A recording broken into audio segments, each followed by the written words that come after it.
Welcome to the Silver Screen Guide podcast, where we discuss films from every genre. So sit back, relax, and enjoy the podcast. Today we are doing an individual review over the movie Silence, directed by Martin Scorsese, written by Jay Cox and Martin Scorsese, based on the 1966 novel by Shusaku Endo. This is your co-host, Corbin. I'm Allen, once again, back in the same room. Yes, we are back together, possibly only just for this review for the time being, but it is good to be back together in the same room doing a review together. Yes, I'm very excited. This is actually a movie that I watched first, and I said, Corbin, you have to watch this. And then eventually you got around to watching it. But yeah, this is one that I felt really could have listened to some really good discussion, just in general. Whether or not now I'll keep, of course, what our thoughts are until we get into the review. But that's just kind of where I was thinking when we put on the schedule and we agreed this would be a good thing to talk about on the schedule. And I did see the trailer when it came out. Oh gosh, I'm not sure when the trailer officially released, but it's been at least a year and a half ago. Yeah. Probably. Yeah. And the trailer was very fascinating to me because it was really fast-paced. It looked intense. It had great imagery, and I was hooked because I wanted to see more. Yeah. Anyways, the trailer, it is interesting. Fast-paced maybe goes a bit against the style of the movie overall. But it is interesting that they chose a fast pace, but all of like the images that we see are kind of clashing a little bit. But yeah, this is one that would get you hooked. It got me hooked, and I was like, this looks pretty good, from what I'm seeing back when I saw it the first time. But I mean, we'll come to find out here in just a second. It's kind of hard to see this in the theater once it was officially released. Yeah, it was hard to see it in the theater because it did have the limited release was December 23rd, 2016, and the wide release was January 13th, 2017. And even that wide release I used tentatively because originally the wide release was only in 747 theaters.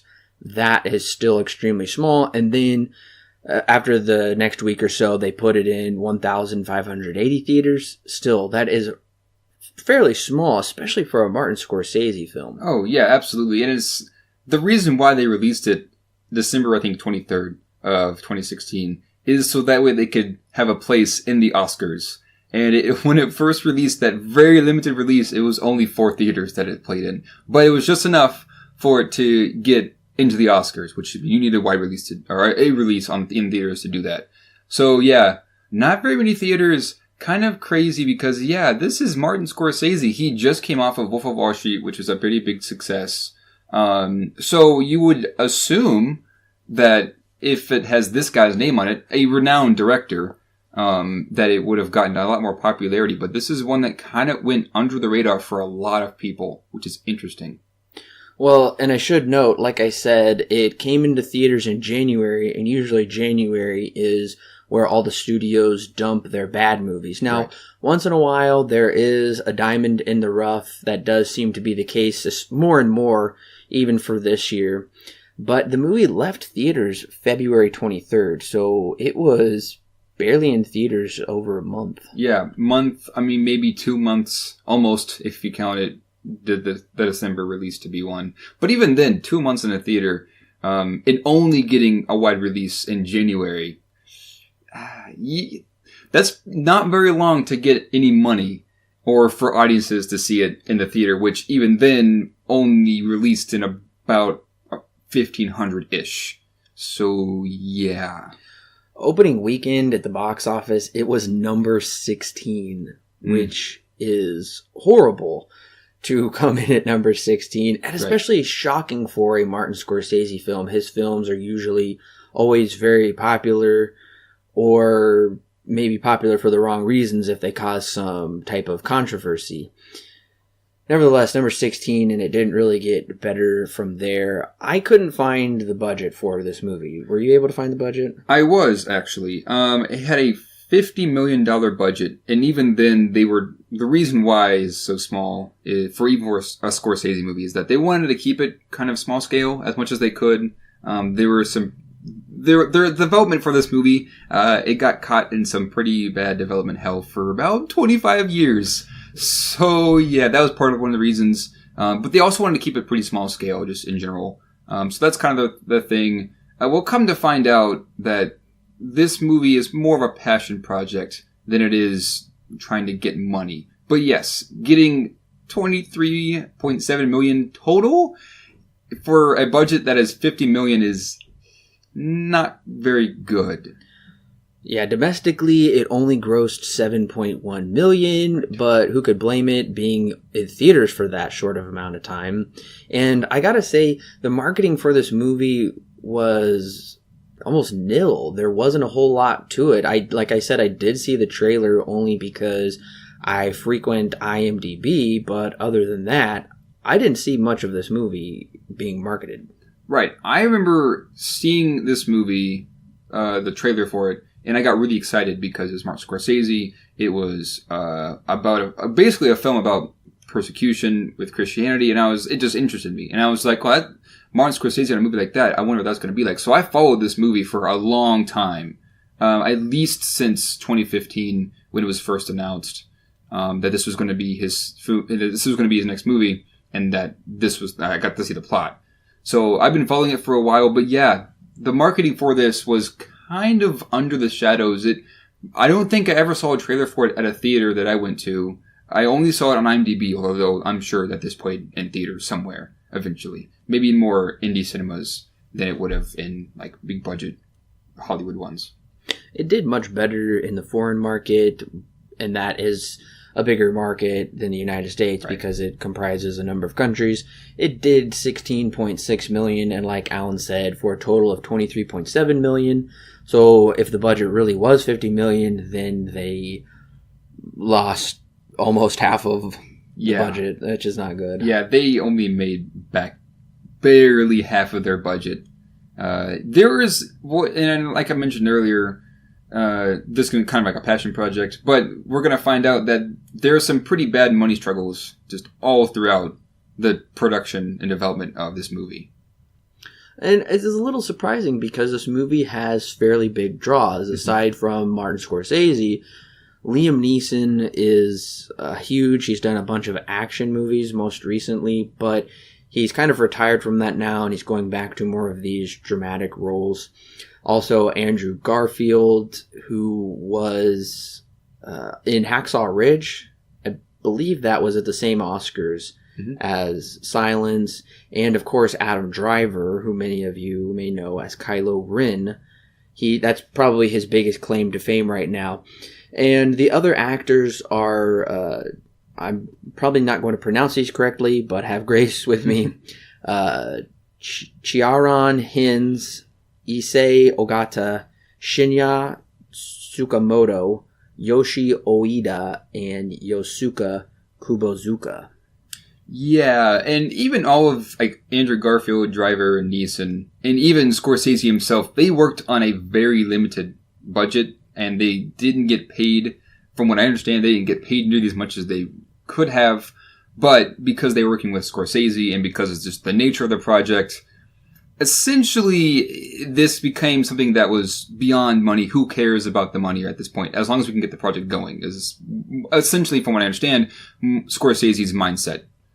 Especially when he wanted to get this kicked into gear, like for real. It does make me sad to report that during that weekend at the box office, the Bye Bye Man came in at number 3, Monster Trucks came in at number 7, and this movie I've never heard of called Sleepless came in at number 8. From everything I've heard, those are horrible movies. Yeah. And they just beat it out. And it makes sense because it's January, and people just kind of want to see something.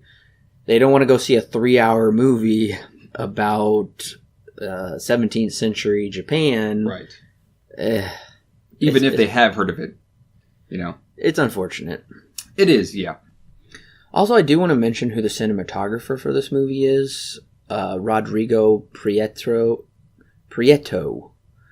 And he has 2 Oscar nominations. He did actually receive the Oscar nomination for this film, and this was the only Oscar nomination for this film. I'll mention more about that in just a minute. Yeah. He also was nominated for the movie Brokeback Mountain. He also did the movies 8 Mile, Alexander, Babel, State of Play, Wall Street 2, Water for Elephants, Argo, Wolf of Wall Street, Passengers, and the most recently, he is working with Scorsese once again on the movie The Irishman, which will hit theaters next year. It's really interesting, his repertoire, because some of these movies are Oscar nominated, and some of them are Oscar winners. Some of them are great, some of them are meh, and some of them are just puzzling. It's really interesting. Yeah, it is. And yeah, this is once again he's a pretty big name. I mean, obviously, if you haven't gone out of your way to look at the cinematographer for movies, you may not really recognize this. But yeah, he's done quite a number of movies that are, pretty popular. So, his name is not unknown, technically speaking. I am really shocked that this movie only received 1 Oscar nomination, which was, of course, Best Cinematography. Personally, I think it should have been nominated for Best Picture, Best Directing, Best Adapted Screenplay, possibly Best Actor in a Leading Role for Andrew Garfield, and I just felt like this movie was really snubbed. Yeah, it did go up against, I believe it went up against La La Land won it. That's right. I remember it now. This is last year. Yeah, so La La Land ended up winning the Best Cinematography. That is interesting. That's a good comparison, these two. I don't know which one I'd pick. Because La La Land has a lot of dynamic moving shots, and this one is a bit more still.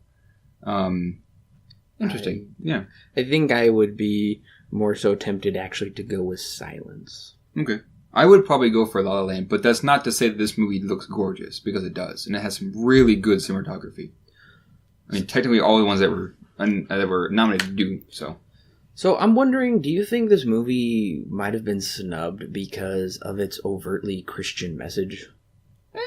Hollywood is no friend to Christianity, mind you. Yeah. It's possible, but I don't know. It's kind of hard to tell. I think the real reason for the Oscars is they are looking for movies that impact society then and that year. Well, that's what it is. Yeah. That's what it's become. It's become mostly a cultural, flag of what is this relevancy today. It used to not be that way because we've got movies that are based on really old events that have won Best Picture. Right. Well, and they still pick movies that are that way too. But I think what I'm trying to say is that they're looking for movies that are more or less looking at society and how that impacts society. So take Arrival, for example, and that got a few awards, or nominations at least. That one's looking at the universal language, right? And then you have La La Land, which is very much a good-looking film. May not impact society as much as a message as maybe Arrival does. But even with this, I feel like it could have gotten more nominations, and it's probably very possible that because of its being heavy on Christian themes, that it was snubbed a bit more.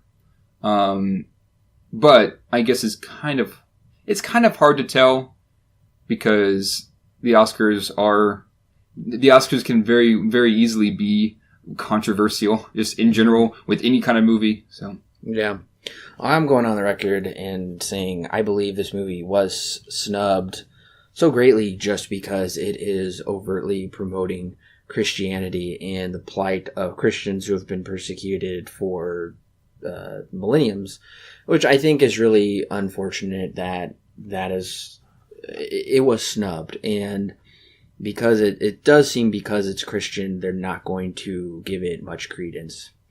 Anyway, on IMDb, it has a score of 7.2, which I personally think is surprisingly low. Yeah, I kind of understand it. It's a film that's quite slow-paced. You have some pretty overt Christian themes in there which may push away at some people. I can see why it has a low score, although I wish it had something higher.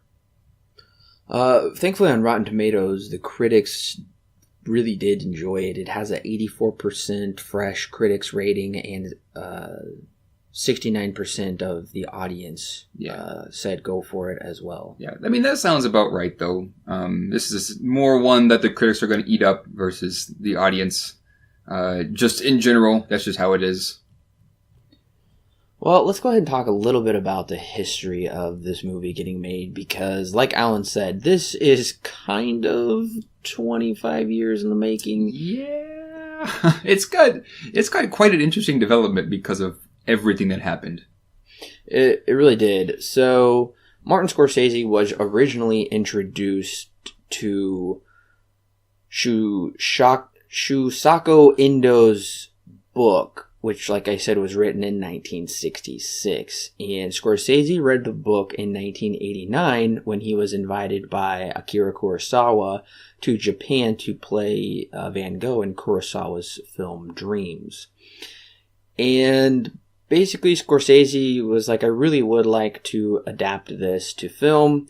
This movie was already, I don't remember. There is another adaptation of this book as well. Yeah, it was done in 1971. Oh, okay. Yeah.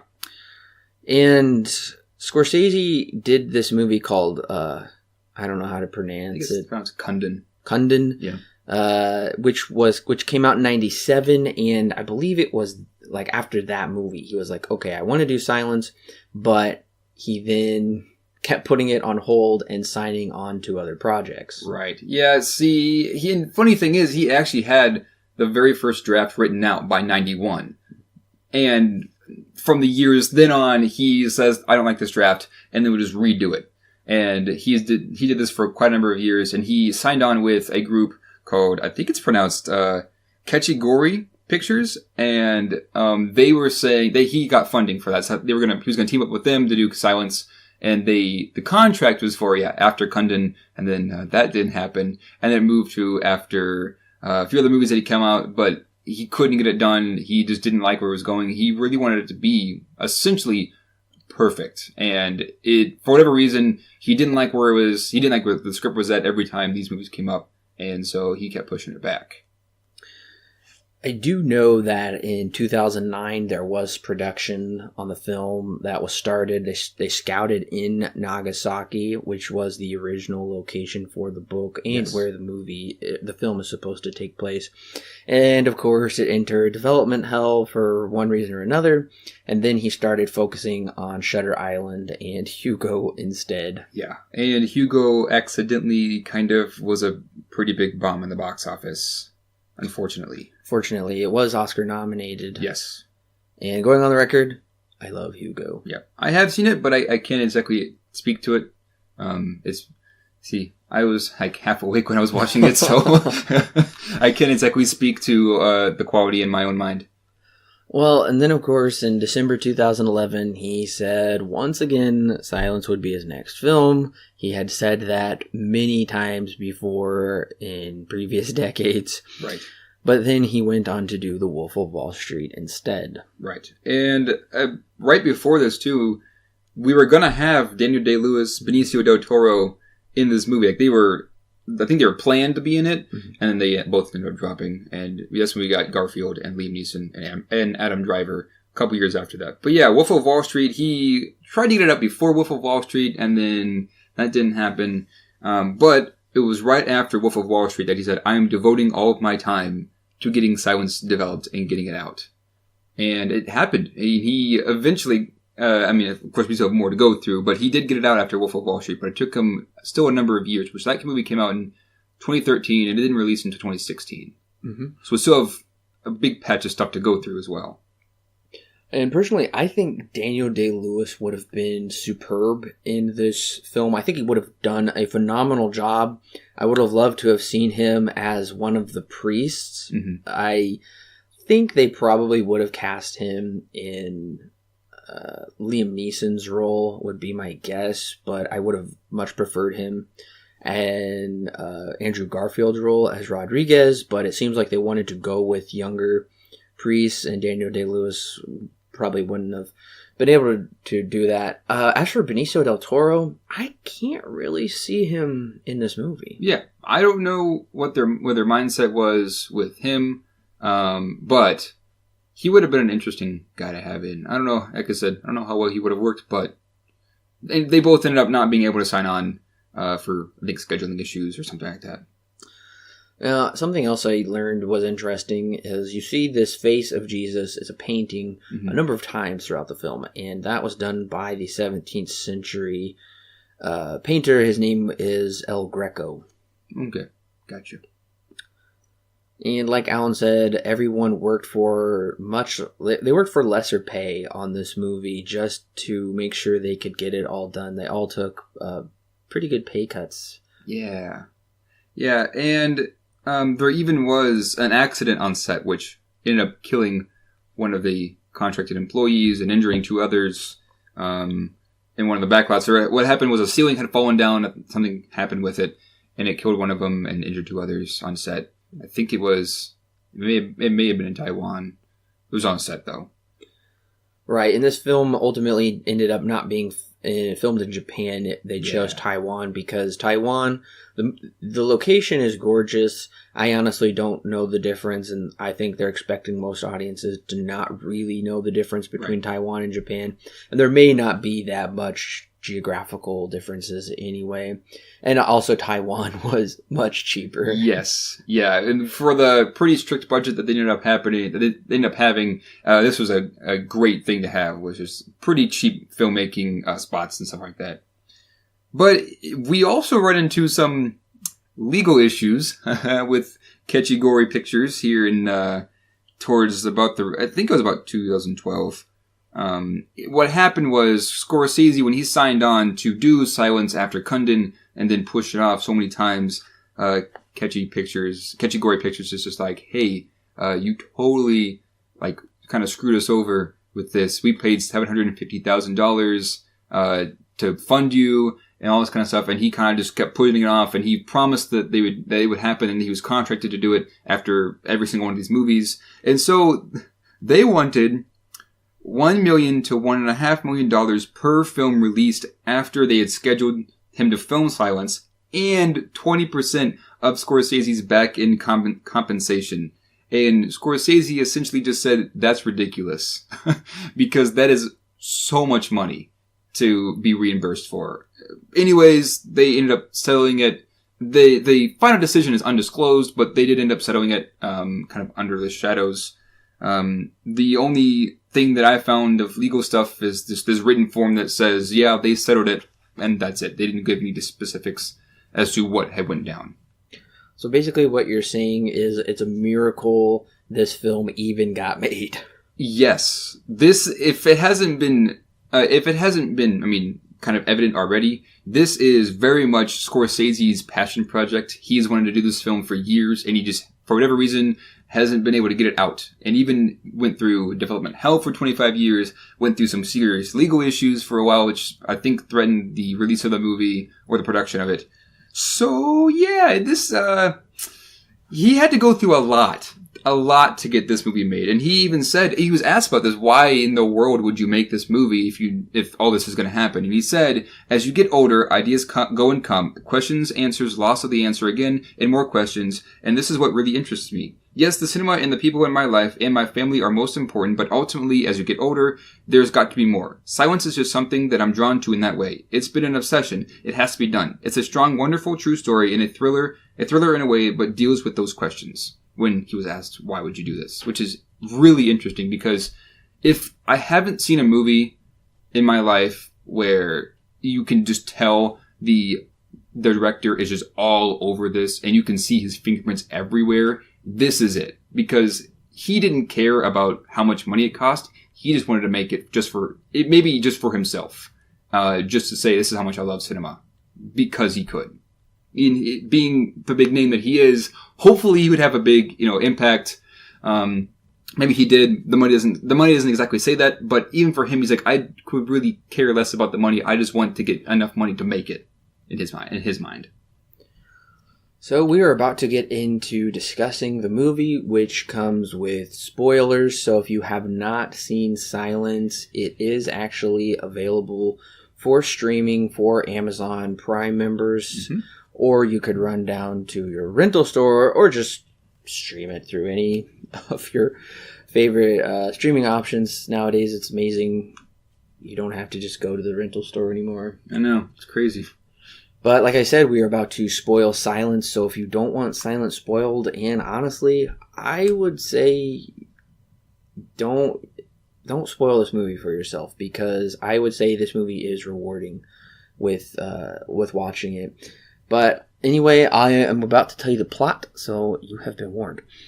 Now, the plot of this movie is fairly straightforward. It is about two Jesuit priests named Father Rodriguez and Father Garupe, played by Andrew Garfield and Adam Driver, respectively, and they have received a letter that one of the fathers of their order, who they both knew personally, has apostatized, which means to leave the faith.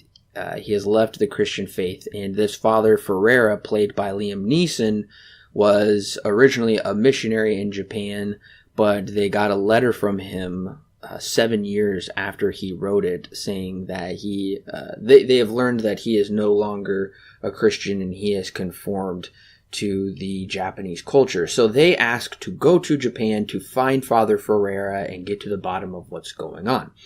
And they use this Japanese guide named Kichichiro, and he proves to be quite the interesting character.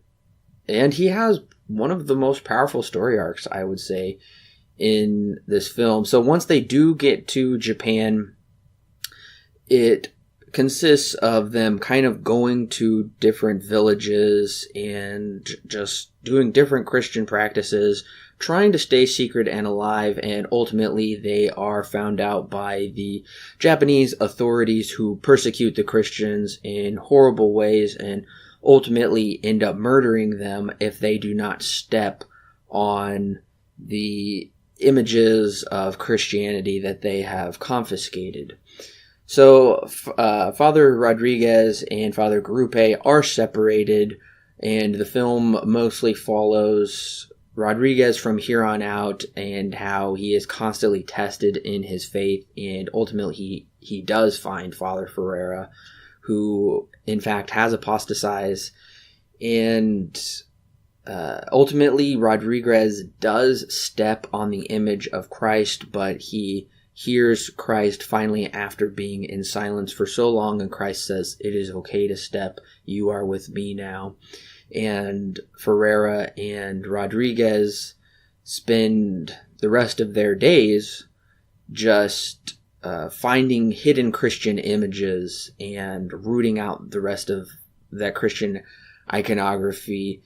And the movie does seem to at first end on a kind of dark, somber note, where Rodriguez is just this beaten down man who has lost his faith, but in the final scene, he has died after a long life, and you see that he is holding a cross, which does give hope that he has actually still remained a Christian in his heart, if not outwardly. Yeah, so I mean, like you said, pretty straightforward. It's really, this is a movie about the journey, not necessarily the story. It's about, because, if you look at it, even from just like a summary on like IMDb, literally the summary is just that two Jesuit priests go to Japan where there's persecution happening to find what had happened to their good friend, Liam Neeson. And so that's essentially the plot summary. It's very, very straightforward. And this is, like I said, one that is not necessarily about the story. It's more about the journey and what exactly that comes with. Right, and it's definitely a spiritual journey. Mm-hmm. How much persecution can one person take? What does it mean to hear from God? What is crossing the line, right, between faith and apostatizing? Or is that more of an internal thing? Or does it, because the Japanese routinely say, the persecutors say it's just a formality. just because you step on it doesn't mean you're losing your faith. Is that true or is that a lie? That's what we'll get into here. Yeah, and I mean, at multiple points, and it becomes, they even hammer it harder as the movie goes on, but they tell Rodriguez, you're letting this happen. Like, if you don't renounce your faith, or I guess apostatize, in front of everybody else, then they're going to suffer for you, because you are not doing what we're saying, you know.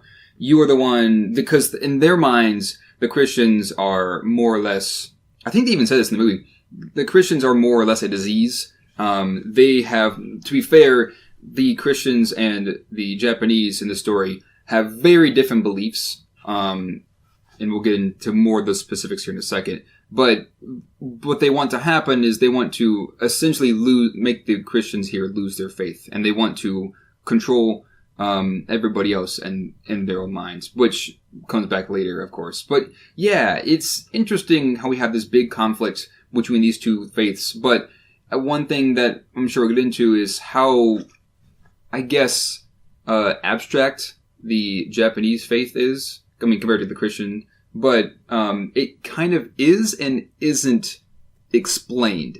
But I guess it's not really given a name as to what exactly the faith is.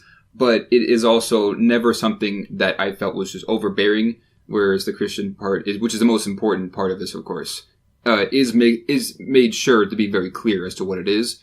The Japanese faith is not necessarily that way, which we'll get into what the ideals of that are in a second. The opening of this movie is very interesting, and honestly, the end is kind of the same way. There's just these sounds of the wilderness, and then all of a sudden there's silence, and this very simple font of the title. Right. I liked it. Yeah, it kind of reminded me of Jurassic Park, but two completely different movies, of course. Yeah, these nature sounds, I'm going to go out here and say it. The cicada is very prominently used, like a lot. Of course, being in Taiwan, you're going to have those in different assortment of bugs and insects and stuff like that make sound. But this cicada comes back more than once. And so I looked up, well, what is the meaning of cicada? Like, what is the sound? What is that supposed to represent? And cicada more or less represents, as said here, personal change, rebirth, and transformation, which we hear very prominently here in the opening. Many, many times down in the movie, we'll hear just these nature sounds, prominently the cicada. And so, yeah, just setting up this and then hitting us with silence, and there's like literally nothing happening just for the title card.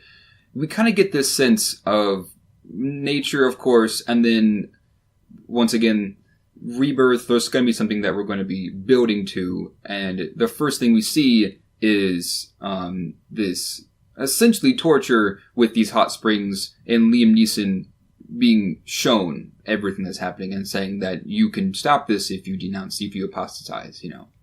Right. We do open with Liam Neeson's character, Father Ferreira, and the other priests as well. And it's interesting because Father Ferreira in this scene is very much how Father Rodriguez is, where they're showing all these people being tortured, and it's basically saying, if you do this, then we will stop torturing them, essentially. And it's a little hard to watch, though, and especially once you learn that they asked to be tortured to demonstrate their faith and strength in God, and they're tortured by these extremely hot water from these hot springs being poured onto their skin. Right. Right, and they even say that with the ladles that they poke holes into, those hurt even worse because the water slowly trickles down onto the skin. And this is something that I found very interesting is the depiction of torture. It is very brutal, but at the same time, it could have been so much more brutal. And this is something that me and some people have an issue with maybe Passion of the Christ, is that it does, maybe it is an accurate depiction, but it is maybe overly brutal.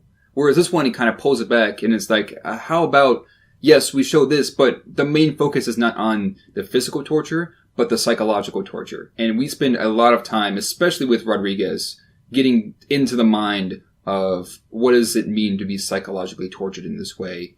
And, well, of course, we'll get into that. But, yeah, these hot springs, really the only thing we see is that the skin is red, but the pain on the people's faces and their agonizing screams really gets in mind, this is how much this really hurts. I mean, it's kind of obvious because of how hot the water is, but at the same time, I never found it to be ever overly brutal and overly maybe violent, which I found to be very respectful because of how many movies like to just kind of go that route in general.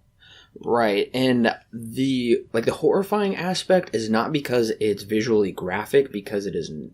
It's not visually graphic really at all. Right. It's more so just the fact that these people did nothing wrong, and they asked to be tortured just to demonstrate their faith, and it's just more of this like really big crisis of conscience. Like, what do? Do I just sit here and let these people suffer, or I can do something to end this? And the film does an incredible job of getting into Father Rodriguez's mindset because he sees people tortured over and over again. He sees people murdered.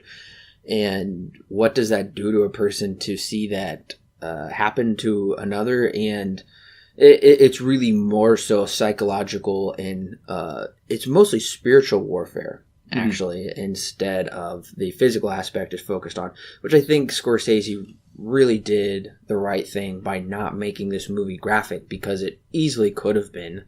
And from the trailers, honestly, it would kind of lead me to believe this could be a very graphic movie. It is still rated R. Yeah, I mean, it's rated R literally for just violence. That's right. it.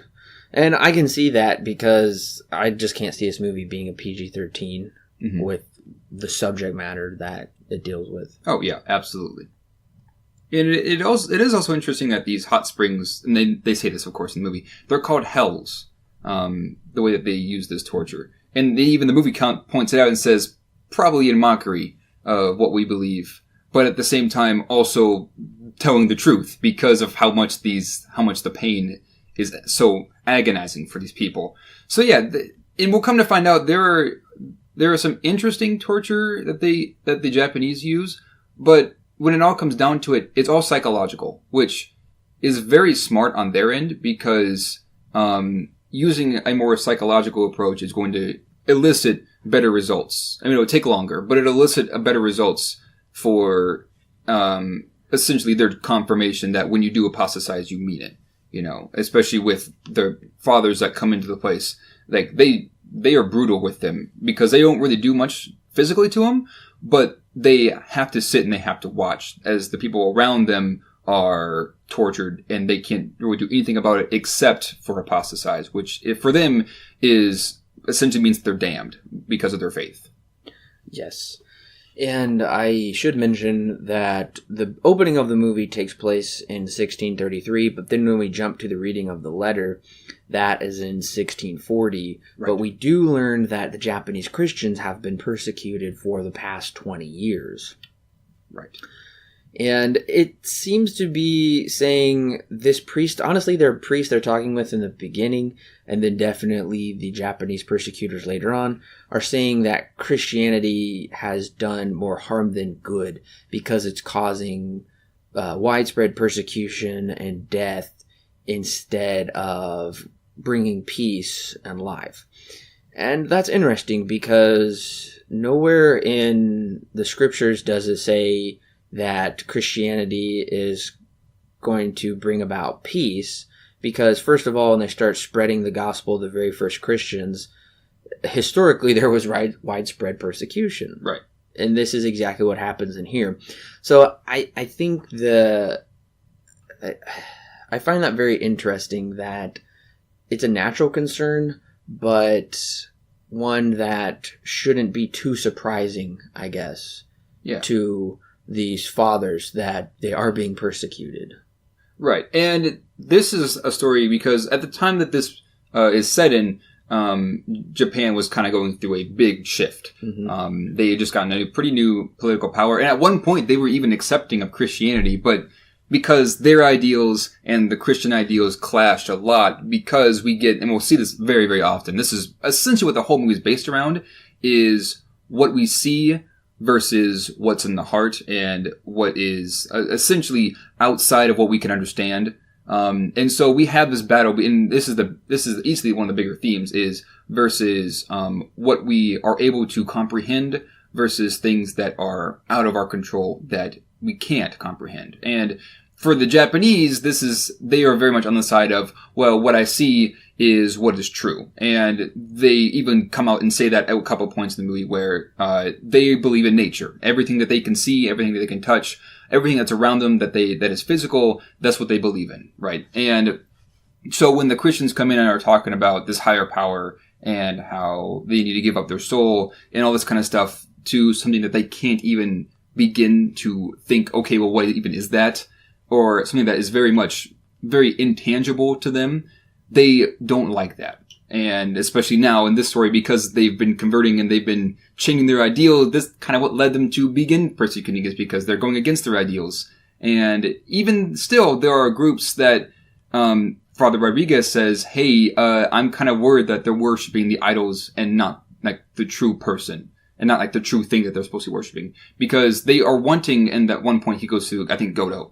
They are needing something physical, and he gives away everything that he has, even breaks apart his rosary and gives it to people. And that's what he says, I'm scared that they're going to worship these physical things versus the actual thing that they should be worshiping. Which is a really interesting idea because, and this also comes back later, we'll get to that.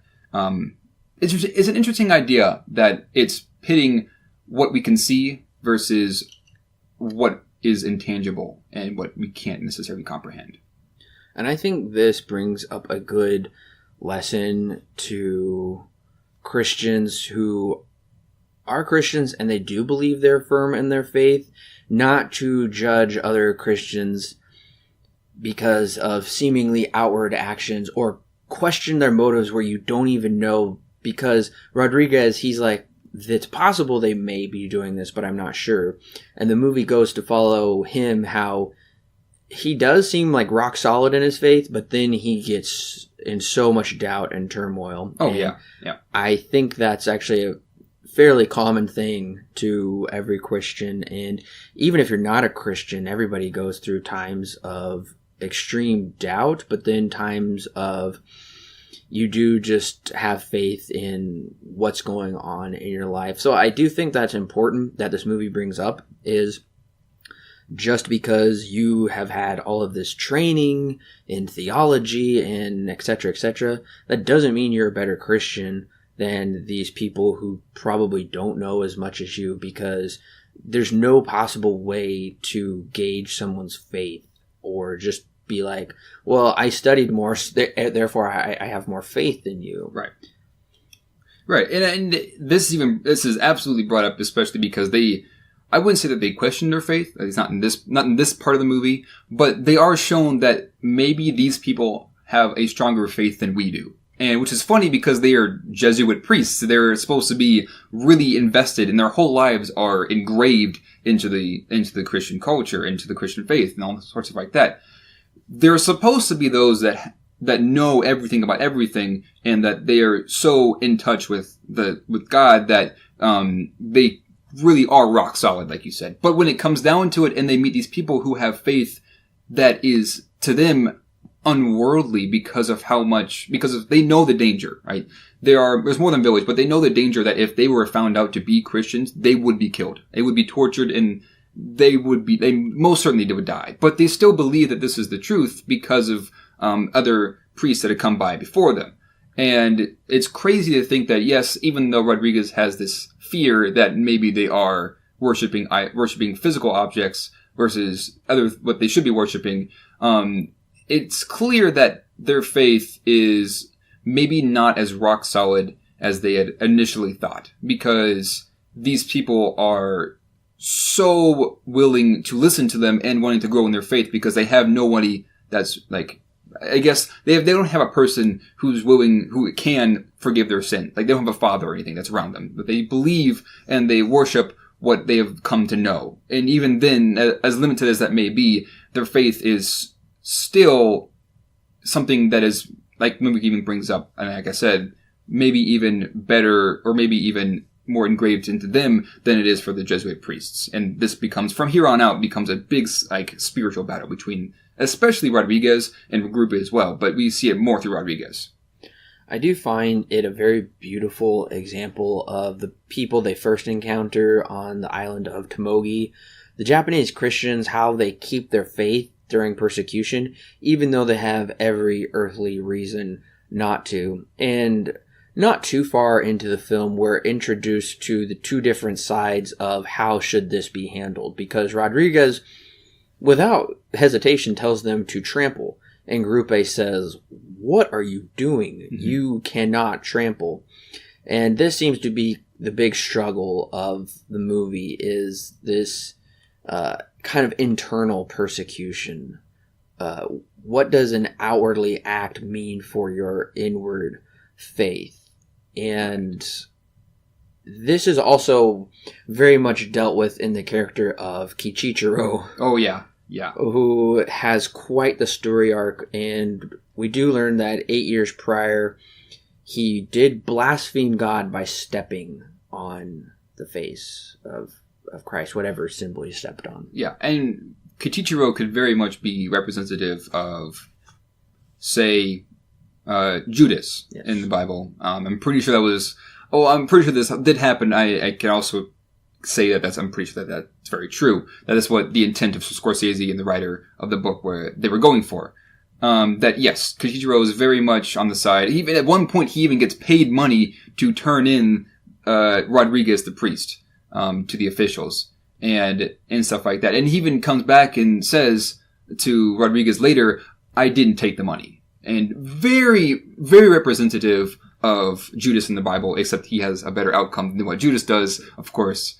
But yes, Kichichiro, and I would even say he's maybe even representative of man in general, where he is constant, or maybe even the Israelites in the Bible, because at one point in the Bible, they are just wandering the desert, and they are oftentimes building themselves up and getting closer to God, and then just falling off of it, and just this endless cycle of them caught in the desert for 40 years. And maybe that's what Kichichiro, and I can almost say that that's very much true, is his, maybe an allegory for his character, is that he's very much somebody representative of man. The Israelites, Judas, they're somebody who is just in this cycle of denouncing their faith, and then building it back up again, asking for forgiveness, asking for repentance of those sins from the Father. And even at one point, Rodriguez kind of gets a bit adamant with him, and he's like, "Oh, okay, fine, you know." Yeah. But yeah, I can see that he's very much representative of all those kinds of things. He has a lot of things in his character, and he becomes one of the most important pieces of the story the later we get into it. And I think if we're being honest with ourselves, Kichichiro and of course Father Rodriguez, but Kichichiro is also us, because we do so many things throughout our lives where we will betray someone or something, come back and ask for forgiveness, and then we'll do it all over again. I am reminded of the scripture in Matthew 18:21 through 35, where Jesus explains that we must forgive those who ask for mercy an unlimited amount of times. If we withhold forgiveness, then the Father will withhold forgiveness from us. And I think that's what we see Rodriguez struggle with, because at first Rodriguez says, "Can we trust this guy?" And I think it's Gruppe who says Jesus trusted worse. Yeah. And then he also comes around, and Kichichiro is very much the Judas figure, but then again, he's also very much us. But it's that act of forgiveness that ultimately, I believe, to his redeeming in the end. Because what if he hadn't forgiven him once? He's like, "No, I've forgiven you so many times, you're beyond forgiveness now." Then I think the ending of this movie would have been much different, and I think it also would have severely impacted Rodriguez, and he probably wouldn't have been redeemed as well. Right. I do also want to say that all of the Japanese Christians in Tomogi do trample, but they won't spit on the cross, except Kichichiro.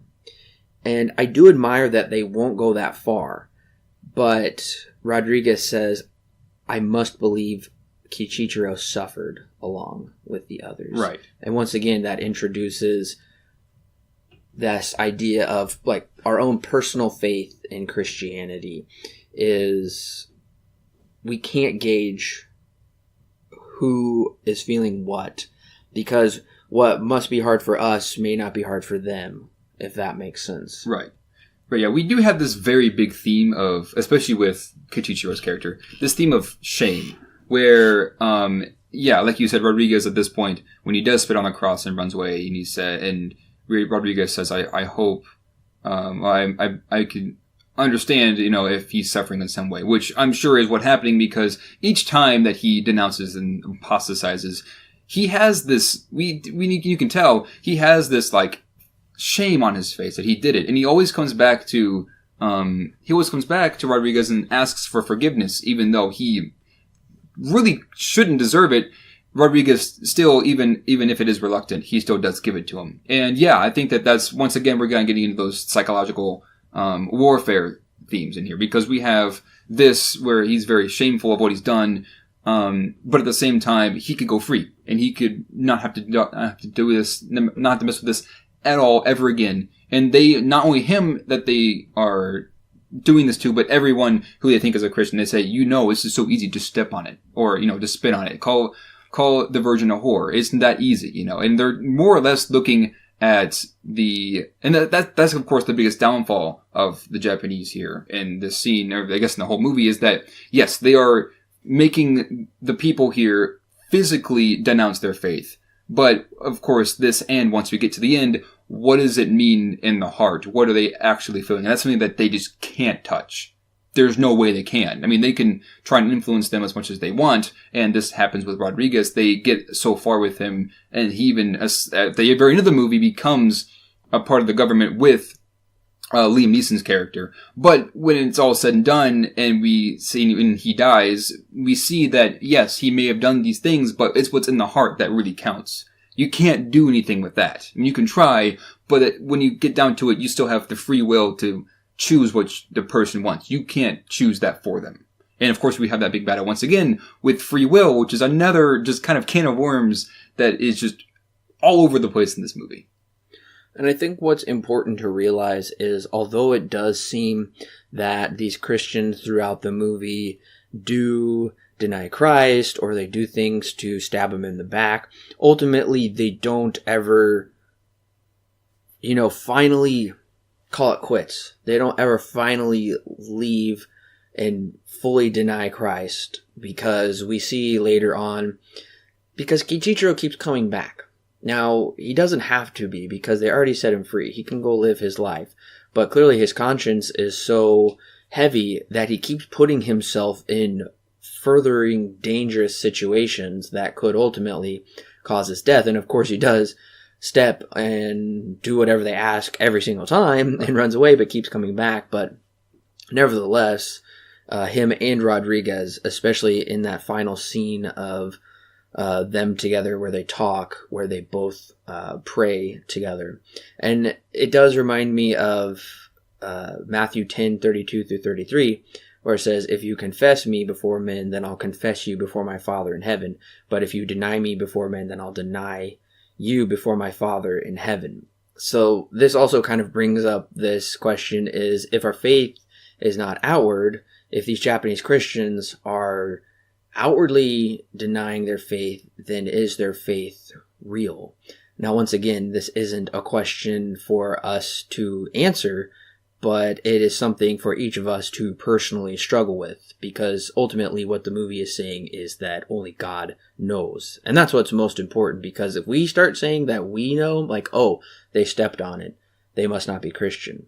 Well, I don't even know what I would do in that situation, if I would or not. And of course, Rodriguez and Garupe have very different approaches to what you should do, but ultimately I don't think it's even up to them to say what's right and wrong. Right, exactly. It really blurs the line of what is right and wrong, because yes, it is an outward display of, no, I have now apostatized.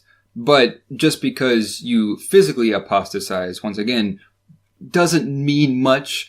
Maybe the whole point of the Japanese is to make the others doubt that this faith is real, or that this faith can really help them in the long run.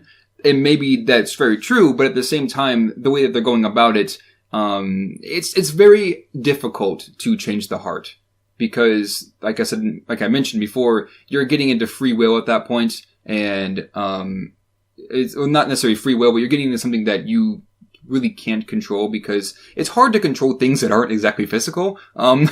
So when you get into like the heart and things like that and what is truly being felt and what they really are thinking and the soul, it becomes very, very messy. And that's, I think, part of the reason why they have such different ideals, the Japanese do, and they're very much worshipping more of these physical objects than they are more of the spiritual, more of the soul and things like that, the more intangible things that the Christians are. It's this battle between, once again, what can we feel and touch and what can we measure, what is physical to us versus something that, well, what do we feel? It's very much I guess you could say, fact versus feeling, or maybe even something that's physical versus non-physical.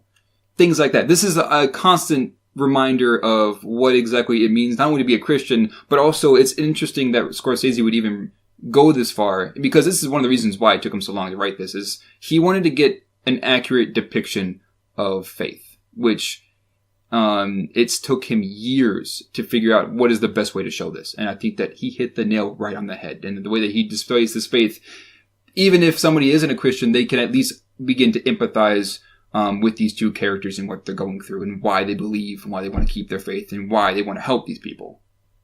I think it's interesting because Martin Scorsese directed the film The Last Temptation of Christ, which was a huge controversy in the public arena between Christians and non-Christians as to whether it was blasphemous or whether it was kind of an interesting portrayal that explored maybe more human aspects of Christianity. Well, this isn't a review for that movie, and I won't really give you my thoughts on that here. I have seen it, but yes, I think it's really incredible that Scorsese did this movie and he accurately portrays the Christian spiritual life so well. Yeah. And I wouldn't say, I mean, obviously, persecution like this doesn't happen in America. Things like this do happen in the world, but they're more or less in countries where they are pretty much against those kind of beliefs and ideals. So, of course, you don't get anything like this in America. That's, I think, even illegal because it's considered discrimination. Oh, yeah. But when you get into those other countries, which is essentially what they were doing here, you do get things like this. And I think that this is probably, at least as far as I know, the best depiction of, I would say, not just the Christian faith and what does it mean to be Christian, but also just Christian persecution in general, because things like this do happen. And it's not really, even ISIS at one point was beheading Christians and stuff like that. And we have other groups that do things like this as well. But those are groups that are way off and across the sea, across the pond. They're out of our reach. We're not, unless you are actively going out there, you're not necessarily going to be somebody who's persecuted in our world in that way. Maybe someone saying something to you could be considered discrimination, but here in America, you can't just do this, of course. So it is interesting that this movie, I would even say, is an accurate depiction of just persecution in this way, being that it is a period piece. But then we also have movies like God's Not Dead 2, which is another Christian movie, which for some reason pitted the Christian persecution as more of a court case. And now going down that road is just a whole can of worms that I'd rather not get into. But what I'm trying to say is that there are good ways and bad ways of showing persecution. And this is a way that I think works because it's not something, it's very much a spiritual battle, right? It's a difference between ideals, a difference between ways of life versus a court case, which is all about, more or less about money and things like that. It's much, much, much different. And for me, this works on levels so much better than God's Not Dead 2. I think one of probably the most beautiful scenes in this film and one of the most powerful is the death of Mokichi. Rodriguez says it took Mokichi 4 days to die, and him singing the hymn at the end of his life on Earth. I thought it was so poignant how even till the end he was still faithful, even though he knew he was about to leave this world. And it just showed how, I think this was probably the best example in the movie, how this life is not it's not the end all be all. Right. And it's kind of like Father Ferreira and Father Rodriguez seem to think that in some way this life is the end all be all. I think they're more so worried about people that are suffering, and they would rather them not suffer and just not be persecuted. But once again, that's just an unrealistic thought if they're going to be a Christian. I mean, like I said in the very beginning of Christianity, it was immediately persecuted. And I think this movie, the scene that I'm talking about, presents probably the best contrast, where these three, including Mokichi, were like, okay, we'll go to death. We will die for it. And later on, Rodriguez meets some, I think, farmers who have been captured. And the lady says, it's horrible here. This isn't life. We're pretty much slaves. We have to work and do this, and there's no joy and happiness.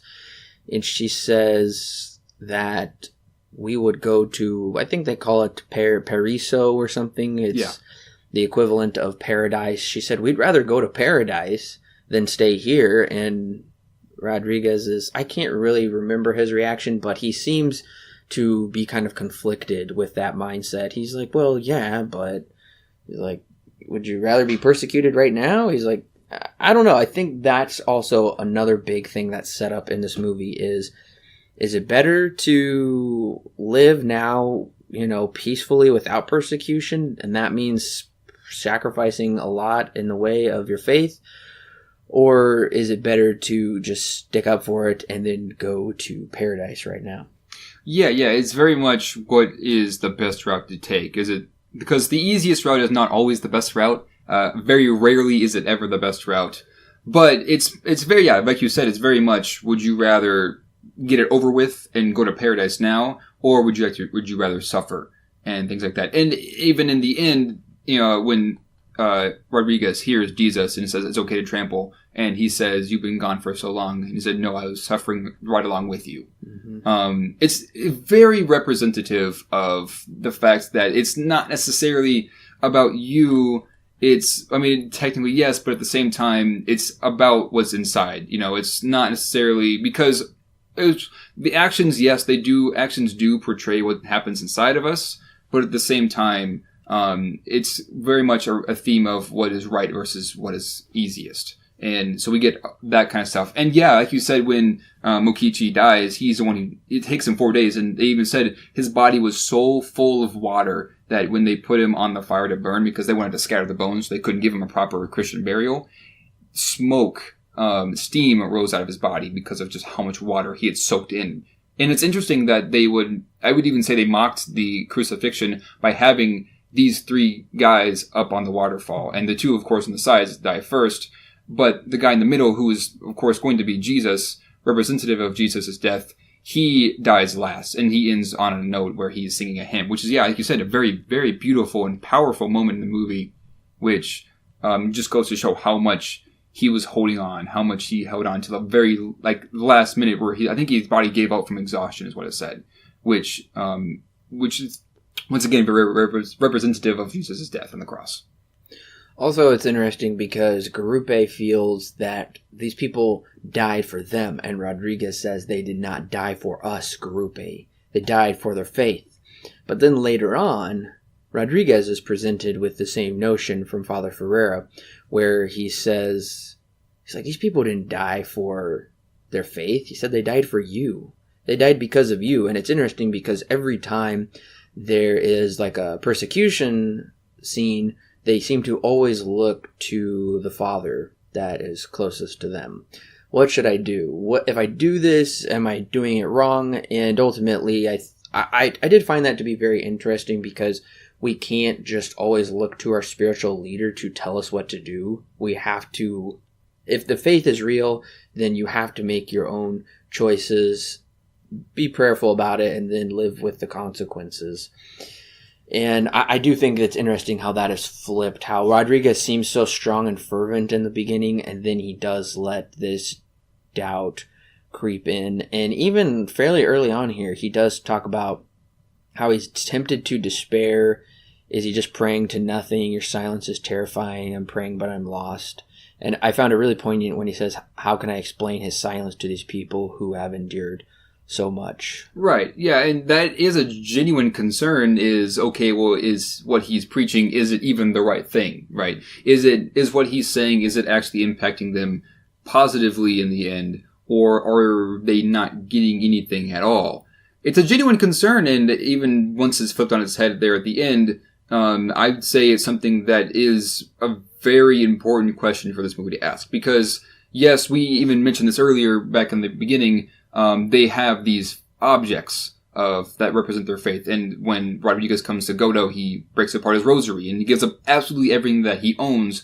And he questions, is this right for them to worship these physical idols? And so once again, that question comes back is, well, did I actually make a big impact on this group of people?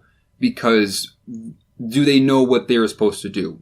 Do they know the faith well enough to make the right decision? And it is an interesting conflict because we kind of get an answer, but kind of don't. And that's kind of one thing that this movie likes to do is it brings up questions, but not always answers. And some may see that as a criticism. I would say that that's the best part of this movie is how many questions it doesn't answer and leaves up to the audience to think about themselves after they've seen this movie and experienced it. And it almost seems to insinuate that Rodriguez's and even Ferrera's teachings have in some way been their downfall because they've been maybe too caught up in the practices, and that could be their own fault and not the fault of the church.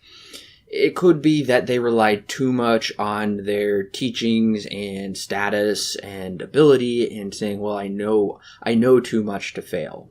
And then when they are presented with these doubts and God doesn't give some swift, easy deliverance, well, then they call everything into question.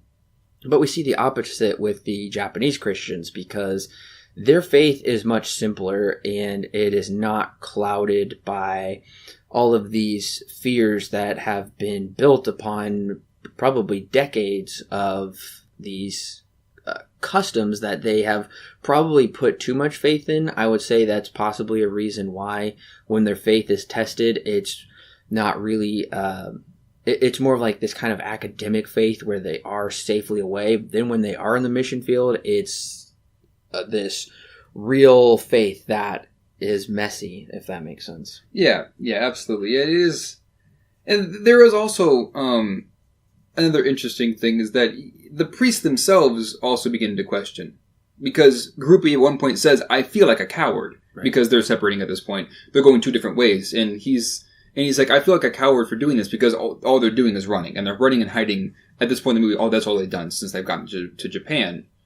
And so it's interesting to see these priests who, like, I think we talked about this earlier, who essentially are supposed to be very, very grounded in their faith. Now they're doubting everything. And I mean, maybe not the faith itself, but they're just like, they're doubting their own actions and saying, is what we're doing the right thing? And it's very human to question those things because it's interesting that these guys are not shown to be perfect. They're very imperfect, and we see them struggle a lot in the beginning together as they are very much like, we're locked up in this shack, and they're essentially slowly kind of like losing their minds because they are come to make change, but they don't know how much change they're making.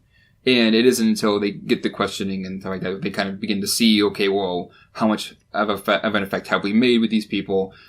Yeah, I love the fact that they made these priests, Group A and Rodriguez, like I said earlier, almost as if they have maybe less faith as the others that they're preaching to, which they then learn themselves. They kind of teach each other, but then they then, especially Rodriguez, they learn more as what does it mean. Like you said, more simplified, more easy, maybe more easier to understand, things like that for them to grow more in their faith. As even though they are very deep and very all the complexities and stuff like that of Christianity. Now they're looking at it from a completely different perspective.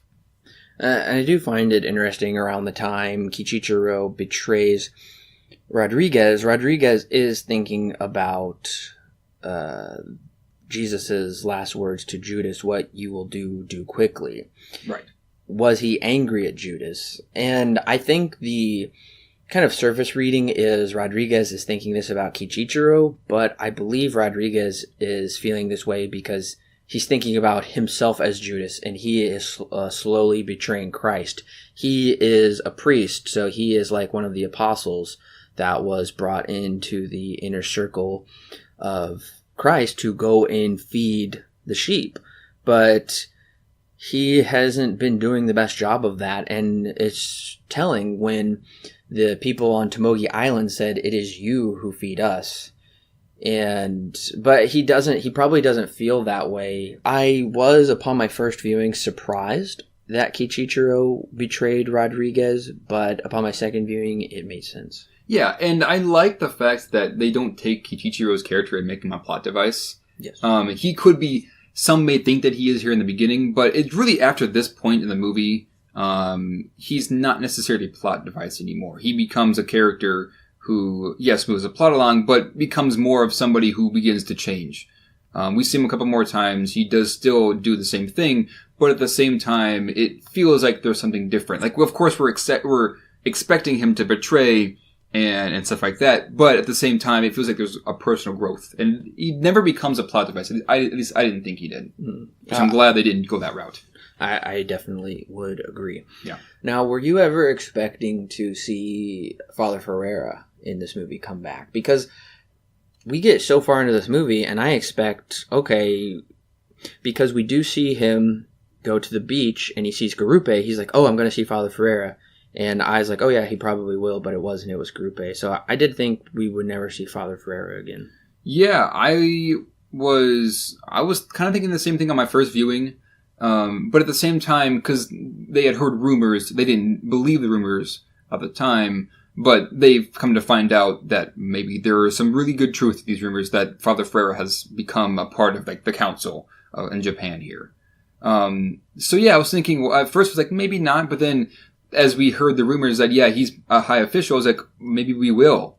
And it kind of keeps it under wraps until we actually do meet Father Ferreira there at the end. But yeah, it's something that is just, once again, shrouded in doubt because we don't know what's true and what isn't true. We're being told things, but we don't know necessarily if it is or isn't true. That's a really good point about how even on the level of the audience is kept in doubt whether Father Ferreira did apostatize. Right. Or whether he didn't, and I do think it was the right move to really keep that in mystery. And we don't even see Father Ferreira until he doesn't come back until over 2 hours into the movie. Yeah, he essentially shows up for the climax of the movie, in that whole scene. And there even still is about like 40 minutes left of the movie. But I gotta say, I do really like the exchange. And from here on out, I think the movie, I would say the movie gets really meaty, if that makes sense. Like, we've had a lot of meat to go with, but there's so much packed in towards this kind of ending area here that is still, quite long, but there's just kind of like so much to contemplate.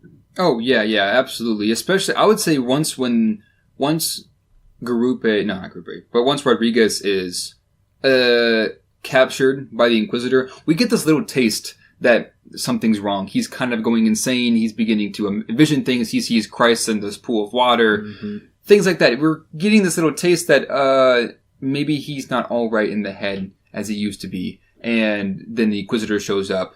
And then from here on out we've seen him view others being persecuted from his own level. Now he's going to be forced to watch persecution from the level of the Inquisitor and his cabinet and things like that. It's very interesting that they decided to take half of the movie It's interesting that they took the movie and cut it in half, essentially, with his character, where he sees what's going to happen beforehand, and then after the second half, he has to experience and he has to endure what's going to happen in the second half. And we kind of get that he's kind of going maybe a bit crazy here. He's beginning to lose his mind because this is something that he's not only not used to, but is also something that he's seeing his work kind of backfire on him. I did think that was a dynamic scene when he sees his reflection and it's the face of Christ that he has been imagining through this painting. Right.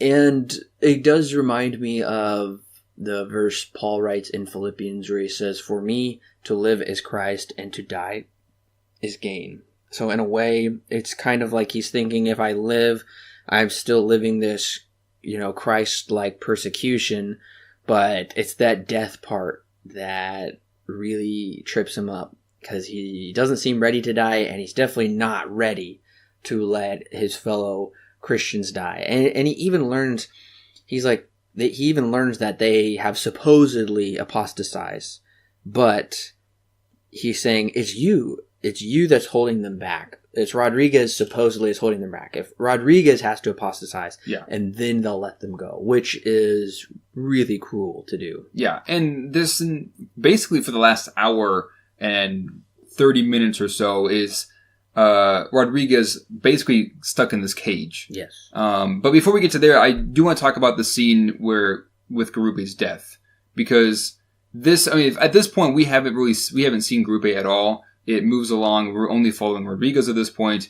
I would have liked a bit more development with Garupe's character, just kind of in general, because when this scene happens, you do get some really genuine, emotions that are coming from him. But I would love to see, I'd love to explore more of his mindset than what we get.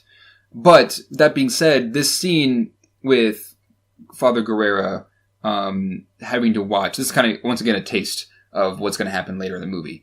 We see, and then we also have the translator who's kind of egging Rodriguez on and saying, this is what happens when you don't do what we need you to do. You're causing them pain for yourself. And so we see that Garupe is under immense agony, and when they throw these people into the water and they push him down, he swims out to try and save him. And in doing this, he dies. He drowns himself by trying to save other people that are going to be drowned.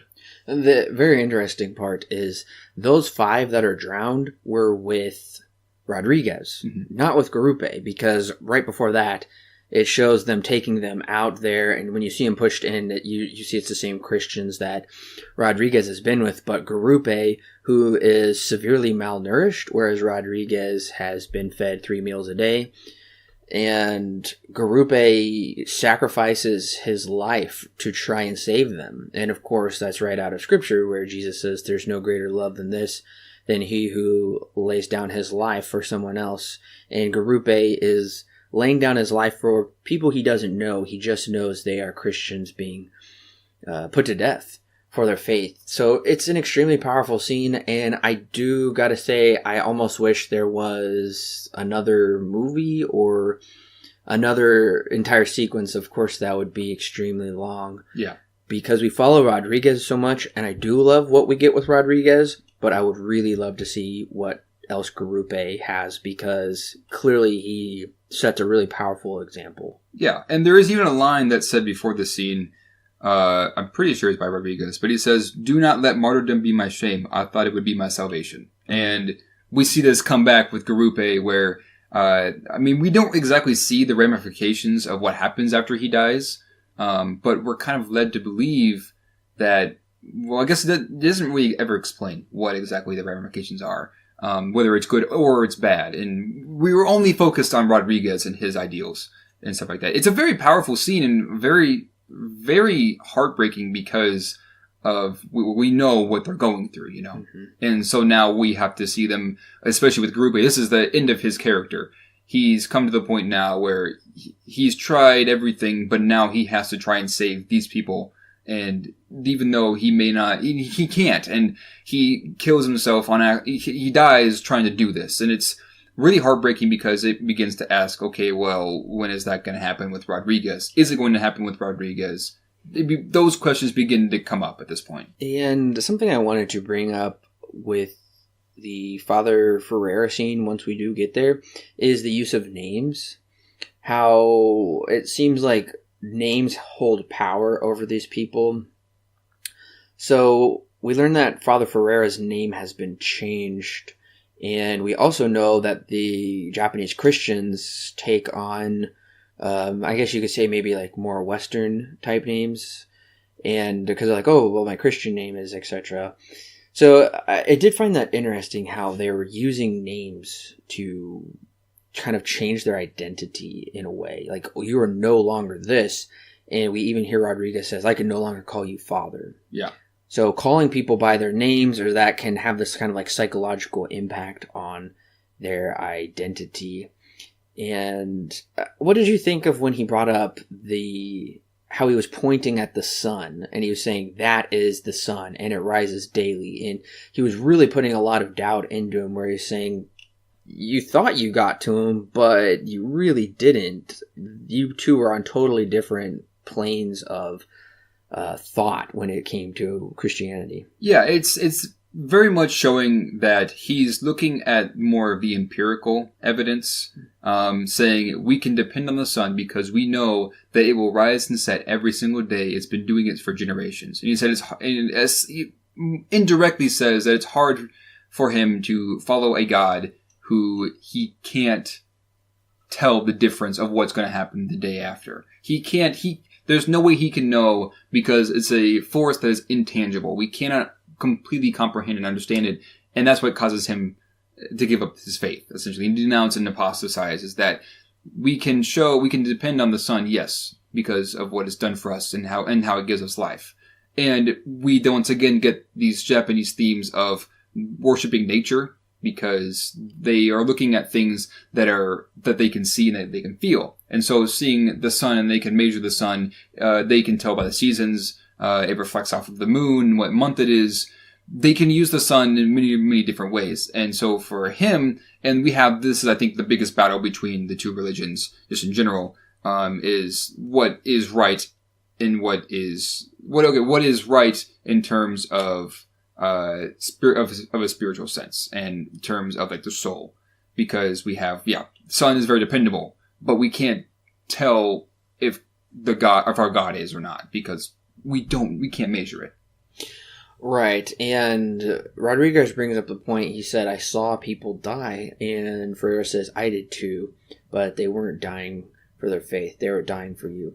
But that just seems to fly in the face of logic, because going back to Mokichi, they have no incentive to die. Right. If they don't truly believe and lasting that long. I mean, that was a true testament of his faith, even to seeing that hymn at the end and just how eager they were for it. It just flies in the face of logic, and it does seem like Rodriguez understands that.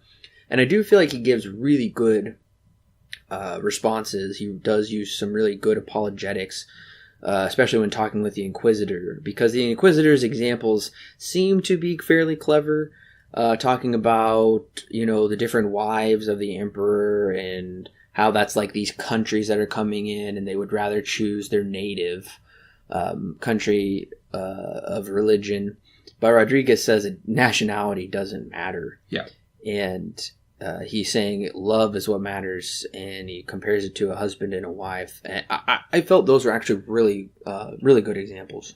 Yeah, absolutely. And I wrote down my notes here because the Japanese are, at least in how they're portrayed in this movie, I said in my notes, there's no way, no children, no way of continuing the family name, nowhere for the love to go. Perhaps deeper than that, no seed, therefore no tree, no legacy. When it comes to the Japanese, because they're very much on the side of, I want to leave a legacy. They're, once again, the physical side of what they can feel, what they can touch, things like that. And so with Rodriguez, he talks about love. They're talking about love in two completely different ways. Whereas more physical love versus more as a feeling, an action, and things like that. It's more complicated on Rodriguez's side to explain and to talk about and even to feel than it is on the other side, where it's very much, I have to do this because otherwise my family name won't be extended beyond me.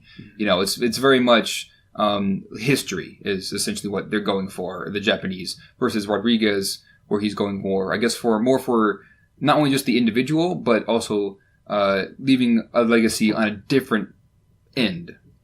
Right, and the Inquisitor talks about a barren wife and an ugly wife. Right. And that's basically what Christianity is. He's like, it can't take root here.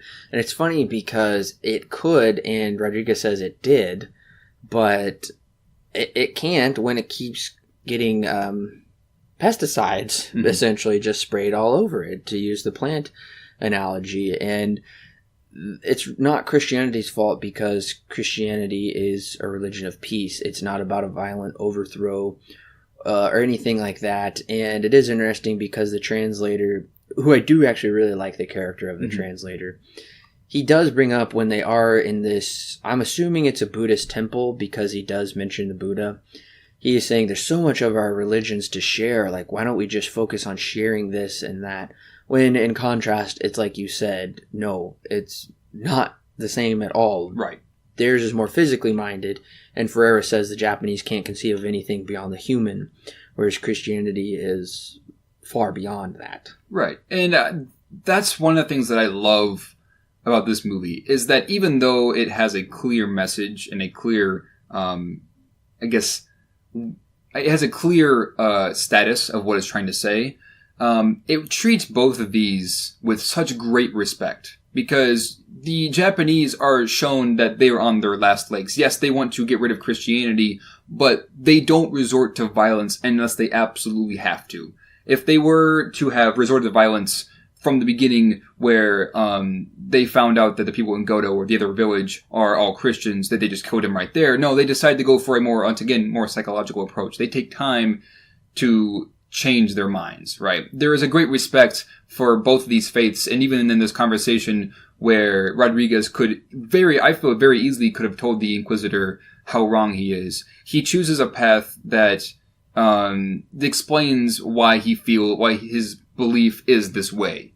And the Inquisitor, of course, once again, also chooses that path. There's a great respect between these two religions. However opposite they may be, it feels as if that there are pieces from both that work together. And that maybe is what Rodriguez needs to learn, is that there are physical objects that can help us reach more of a spiritual sense. And what the Inquisitor needs to learn is that what we can't feel, what we can't measure, and things that are intangible, we also need to input into our own lives, because that is part of what the soul is part of who we are as humans. What makes us human is even these intangible things we can't measure. There are things that both sides can learn from, but at the same time, what comes on top is Rodriguez and Christianity, of course. Right, and I think I understand what you're saying is, in some ways, Christianity probably should have been more adaptive to the culture. Now, not by mixing the two religions whatsoever, but maybe because Ferrer was saying, well, the only way that they could do it was by talking about these physical objects, but they probably didn't do a good enough job of talking about the spiritual aspects of that, or they definitely could have used that as an example, but they said this is what the Son of God is. It's literally the Son. Yeah. So I think that's probably where they missed the boat, but the Japanese persecutors seem to be so set in their ways they don't care about it. It should be said that I do think the Inquisitor is right the translator is right. The Inquisitor isn't necessarily cruel. He's practical about his approach to all of these things.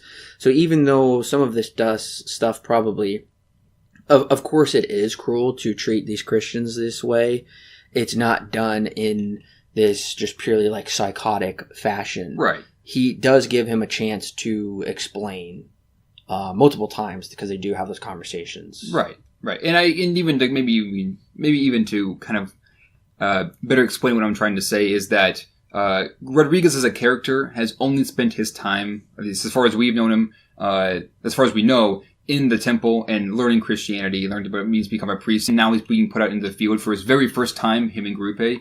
And so they've learned over time that it's all about the spiritual side, and that the physical side of things should be pushed aside as much as it can, whereas the Japanese are on the complete opposite end of that, you know. And so that's what I'm trying to say, is that these two characters of the Inquisitor and Rodriguez, who have two completely different ideals, one being physical, one being spiritual, there is a happy medium in between them, but at the same time, what the belief that comes out on top between these two is still Christianity.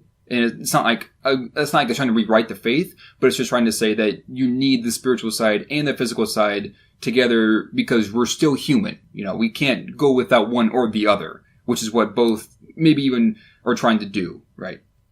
So let's talk about kind of the big scene of the movie where Rodriguez is really pushed and tempted to step by Father Ferreira, and he sees the rest of the Christians hanging in the pit. I think this is a really powerful scene that has a lot of complexity to it, because on one hand, Ferreira is saying a priest imitates Christ. If Christ were here, he would apostatize basically to save these Christians. He would help them.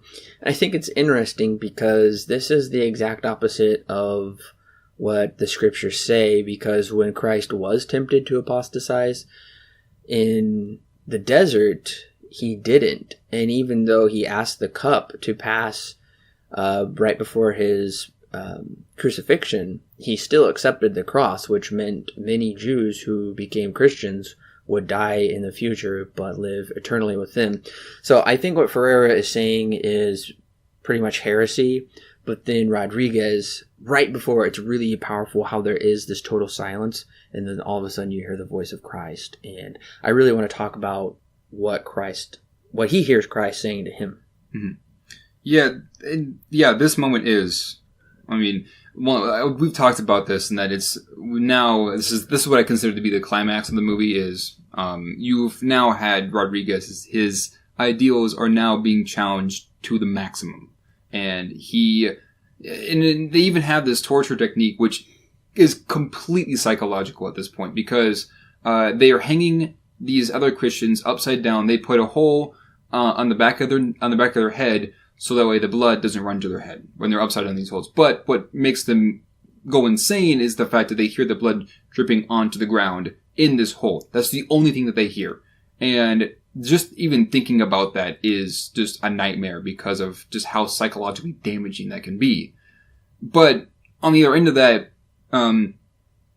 Rodriguez's ideals of only being purely spiritual are challenged, where he now has to apostatize if he wants to save these Christians. It's an interesting moment that they bring up because, yeah, like you said, had Rodriguez, like in what you said with Jesus, when he was in the desert, had he apostatized, he didn't. He was very tempted to do so. But yeah, it's interesting that eventually, of course, he would have had to do this anyways. I don't think that may be somebody considered to be predictable, but I would even say that that's just a given. I think what the most important part of the scene is, what Christ says to him in this, when everything goes silent, and he finally, for the first time in the whole movie, hears what Christ is saying. And what he says feels opposite of what you think he would say. Mm-hmm. Yeah, it does seem to be the opposite. He says, "Your life is with me now." He says, "Go ahead and step." And I think what this is trying to say is, I know that you are a Christian in your heart. You have suffered persecution, and just because you're stepping on it doesn't mean I know you don't love me any less. And he says, I suffered alongside you this whole time. He's like, I came in bodily form to suffer. That's the whole point. And it's almost like he's saying that in this type of persecution circumstance, you suffered enough, but your suffering still won't be over, because you will be this stranger in this land. And yes, you will have to live with your choices.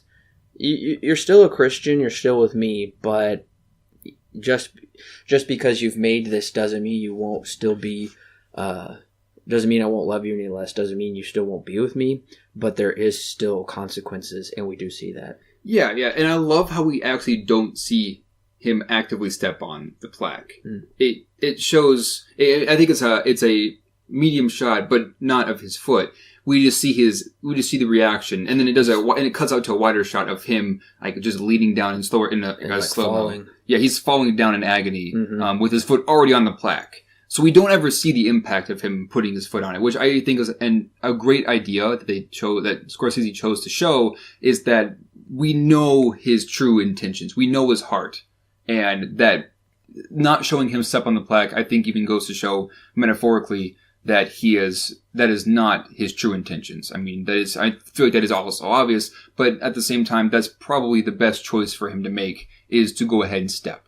Because at this point, he's not only suffered enough, but it's at a point now where the best choice for Rodriguez in his character and his journey is to go ahead and step and to publicly apostatize, even though in his heart, that's not true. And like you said, with Jesus saying, and Christ talking to him, and we even see this image that we've seen multiple times throughout the movie. We see it fade to black. And it's interesting that even this physical image that we see, it goes away, right? And so, once again, we're led to believe after this that maybe it's true. Maybe he did give up his faith and is gone now, but we find out at the end that's not true. It's interesting that this movie decided to, at this point, give up on almost all of Christianity. But in reality, it's not the intention. The intention was not just to give up. The intention was to show that it's what's in the heart, not what's outwardly being displayed.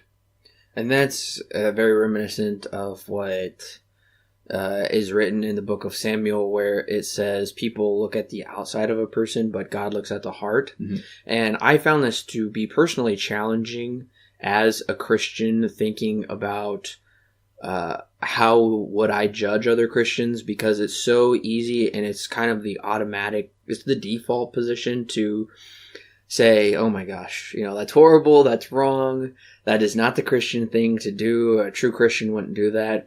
But this movie really shows that it really challenged me and changed my thinking of, you absolutely cannot say that or think that. And it's usually that kind of arrogant thinking which would lead to your downfall. And even Jesus said, many will come to me and say, we did miracles, we cast out demons, we did all these wonderful things in your name.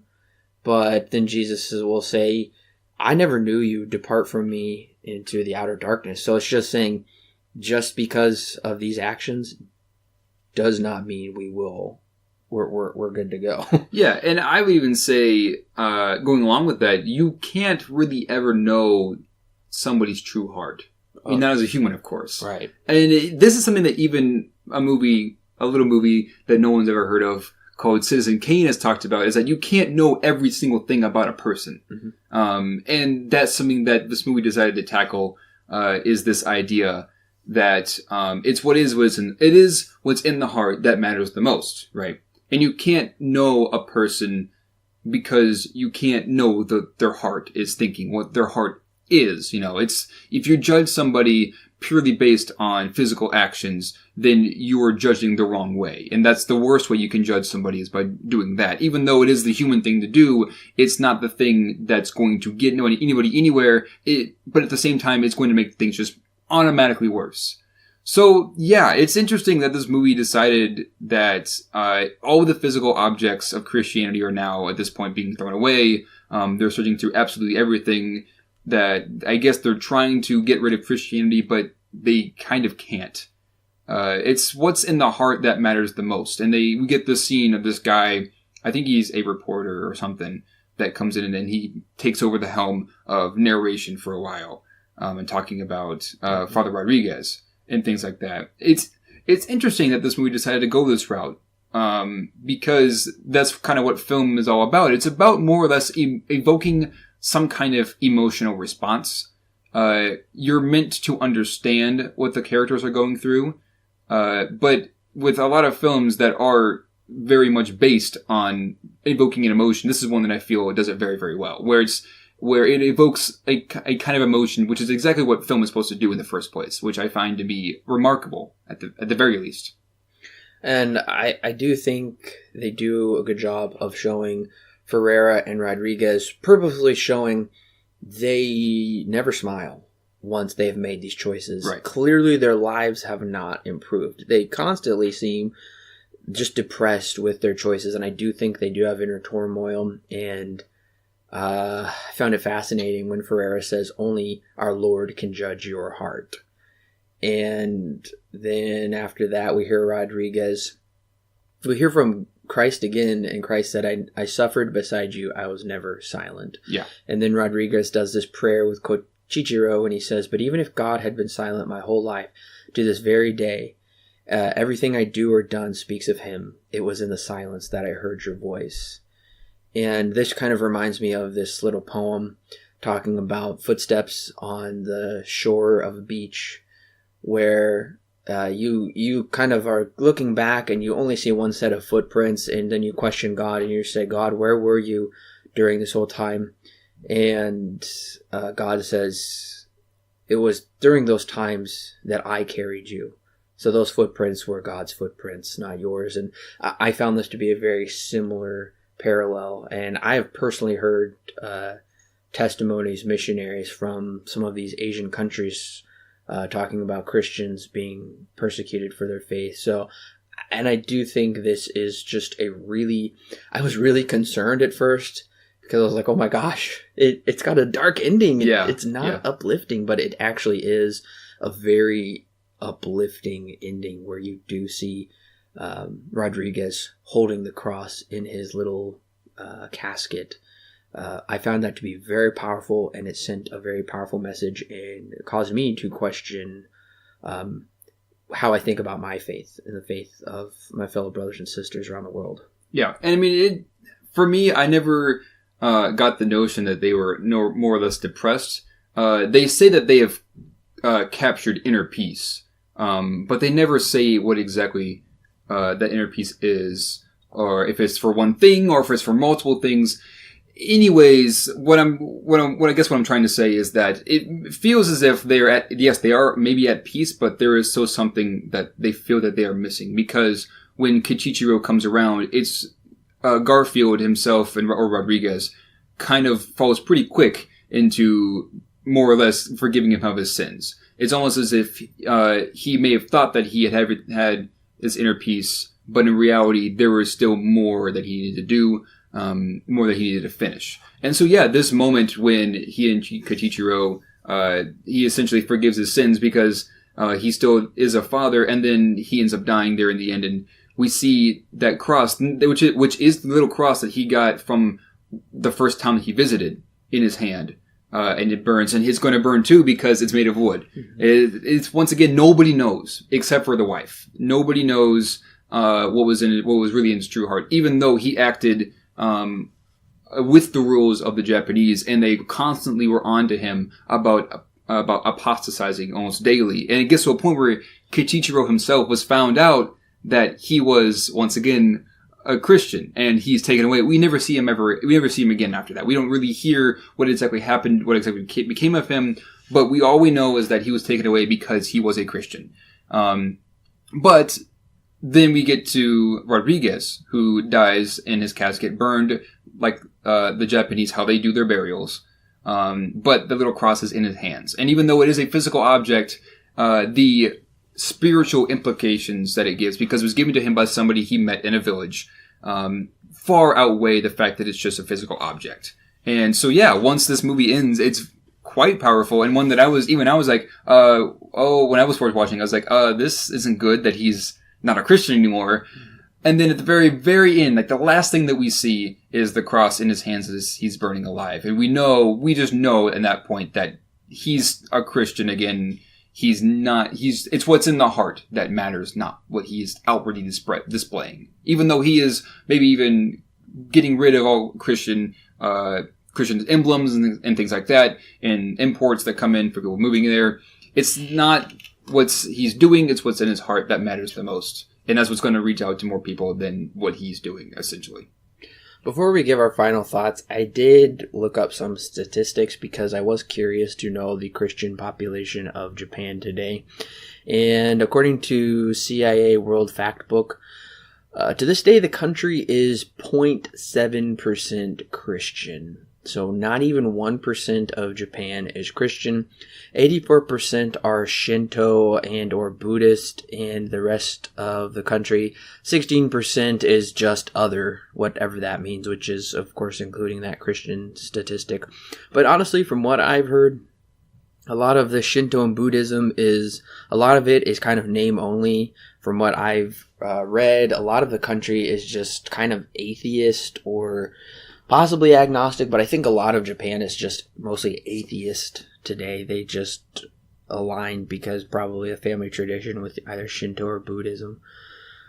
So it does seem that the impact of the 17th century Japanese stamping out of Christianity kind of pretty much did that. Now, these Christians are, just because there's 0.7%, they're not persecuted today in Japan, as far as I know. Yeah, I don't think I've heard anything about that, so I'm pretty sure it's not persecution that's happening there. But you can see that what we see in this movie clearly had an impact to the present, and Christianity is barely even a thing in Japan, unfortunately, today. Right. So, Alan, what is your rating and recommendation for Silence? According to Tribeca, the contemporary definition of cinema is the art of stimulating and experiences to communicate ideas, stories, perceptions, feelings, beauty, or atmosphere by the means of recorded or programmed moving images with other sensory stimulations. This is a Christian movie that I have been waiting for my entire life to see, because amidst a sea of Christian movies that I wouldn't stretch to call mediocre, is sad, because it's something that if there's one thing I've wanted to see, I've wanted to see the Christian faith represented in a way, in a film that is, where it is accurately depicted. And we never really kind of got that. I mean, we have films like the Ten Commandments and stuff like that, but those are more Bible stories. Finally, we have a film that, yes, may be a story, but at the same time is preaching some really heavy themes about Christianity just in general, done by a man who knows how to make a film. Which is sad that we have films like this that don't get any attention at all, but at the same time, we have a lot of movies like God's Not Dead, which I would even say is almost the complete opposite in terms of this one, because of how much how much filmmaking talent there really isn't. So, when it's all said and done, this may not be a film that everyone's going to enjoy just because of how long it is, just because of even, I would say, some of the violence. But at the same time, I fear that this is an important film that everyone should see, simply because it questions our perceptions at the core, which is what is better, the physical side of life or the spiritual, emotional side of life? What is the difference between those two? How do they relate? Things like that. How do we live in a world where the only thing that we can comprehend is the physical stuff, but we still have this piece of us that is still very much something that we can't measure, which is the soul and things like that. Of course, we can get into an entirely philosophical conversation about all that entails, but at the same time, this is the kind of film that I live for. Maybe this is just, I think, a lucky that it was a Christian film, but this is the kind of film that I live for, one that is a film. Something that is clearly defined as something that is meant to, once I said before, evoke a certain emotion, teach the audience a lesson that will stay with them forever. And that's why once I saw Silence, I told Corbin, you need to watch Silence. It may not impact everybody the same way that it does us, but at the same time, I think it is something that even though you're not necessarily spiritual in this kind of a sense, it is something that I think still questions and asks good questions as to our own humanity, which is even then great filmmaking. So overall, this is going to be a 9 out of 10 and the highest recommend I can absolutely give it, because of how much it's personally impacted me. It may even be one of my favorites of all time, purely because of the great filmmaking on display and what it's being said and how much has impacted me in the end. On a production level, Silence is incredible, and on a storytelling level, Silence is incredible. And of course, with the acting, and all of it comes together so beautifully and so well. Yes, this is a really long movie, and I do say at times you feel it, but that doesn't necessarily mean it has poor pacing. It just does a good job of letting you feel kind of this almost stagnation, like when am I going to see relief for these characters, if that makes sense. And yes, I do agree that Silence is the best Christian film of this decade, and it is one of the best Christian films of all time because it accurately portrays the Christian life as just riddled with spiritual persecution and external persecution, and how do we view that, how do we judge that, and how do we deal with that? And I think it just does an absolutely phenomenal job exploring that. I was extremely impressed with Silence. I will say it would be one that I may return to probably once a year. I couldn't watch it too often because in a way it is a difficult movie to watch.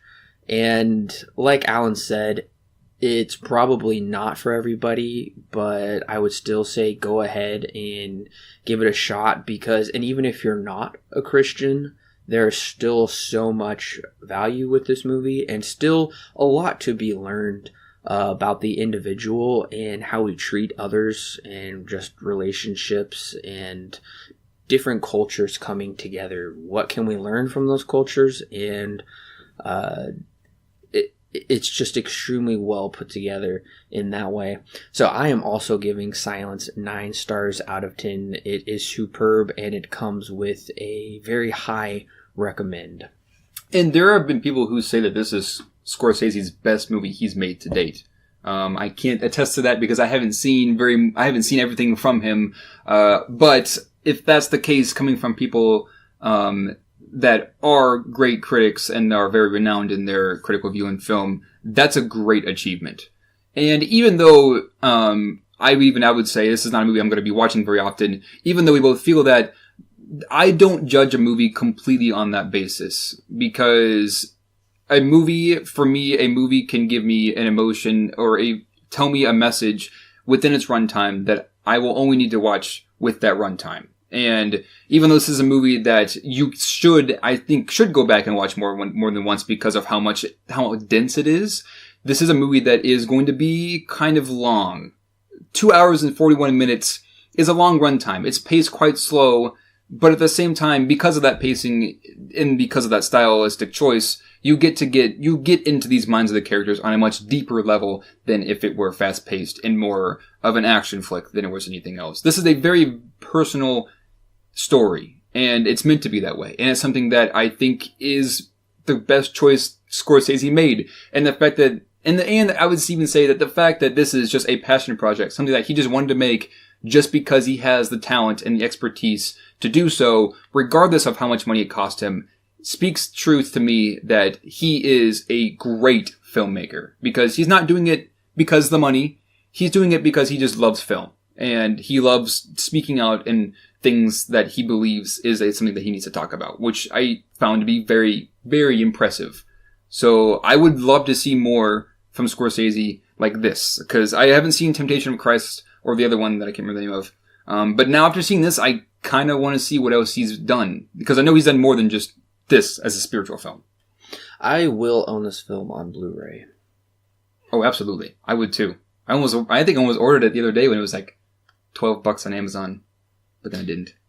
Well, listeners, thank you so much for joining us along this review of Silence. We will have a bunch of more great reviews coming soon. The next one coming up is Solo, and I gotta say, I'm looking forward to it. I've heard a lot of mixed things, but ultimately, I think it will be a pretty good one. I've got some faith in Ron Howard. Yep. And we're moving the special guest that was supposed to be on Silence because of some scheduling issues that were... Solo? Yes. We're having to move him to Ghost in the Shell. I think I told you about that. Mm-hmm. Yeah, oops. He had family vacation at the time we were recording Solo, and we were like, oh, we can't do that. So, we moved him to Ghost in the Shell, which I think will be just as good, if not better, because that movie's quite philosophical, and I love to have some good conversation on that kind of stuff. Versus Solo, which is just, it's Star Wars, so it's not going to be anything meaty, essentially. But yeah, as far as we know. Yeah, well, as far as we know, of course, yeah. We will be continuing our Jurassic World series, Jurassic Park, I should say. Jurassic World was just released, yes. And we will be doing the review for Jurassic World Fallen Kingdom very soon. We are continuing our Halloween retrospective series as well.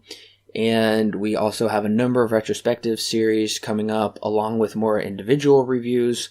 And make sure to head over to the YouTube channel because we do a lot of weekend of release 5-minute reviews over there. Make sure to follow us through Facebook and Twitter. And you could also sign up through email. That way you never miss anything that we put out. We've got some big plans also for this summer concerning the website, concerning some premium content that will be available. We're finalizing the details that will actually be ready for you very soon. Until then, we want to say thank you again for listening to Silver Screen Guide. Make sure to give us a 5-star review. We really appreciate it. Make sure to share it with your friends. We love discussing film, and we love discussing it with all of you as well. So thank you so much for joining us, and we will catch you next time.